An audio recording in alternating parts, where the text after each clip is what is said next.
தன் காலில் கிடந்த காஷ்யபரை நோக்கி புன்முறுவல் பூத்தாள் மாயா. முனிவரே, தாங்கள் என் காலிலேயே சரணடைந்து விட்டதால் உமது ஆசைக்கு இணங்குகிறேன். ஆனால் ஒரு நிபந்தனை, நான் பேரழகி. உம்மை போன்ற கிழவருடன் உறவு கொள்வதை என் மனம் ஏற்காது. எனவே தவ வலிமையால் நீர் இளைஞனாக மாறும் பிற உருவங்களை எடுத்துக்கொள்ளும் நானும் பல உருவங்களை எடுக்கும் சக்தி படைத்தவள்.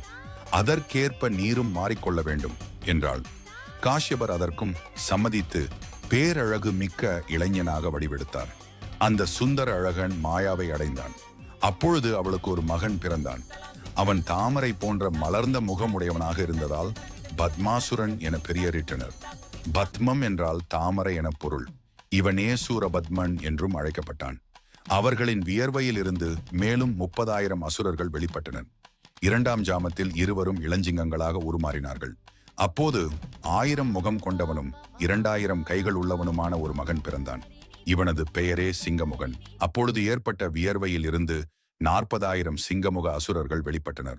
3ஆம் ஜாமத்தில் யானையாக அவர்கள் வடிவெடுத்த போது யானை முகம் கொண்ட தாரகாசுரனும் அவனோடு 40,000 யானை முக சூரர்களும் பிறந்தனர்.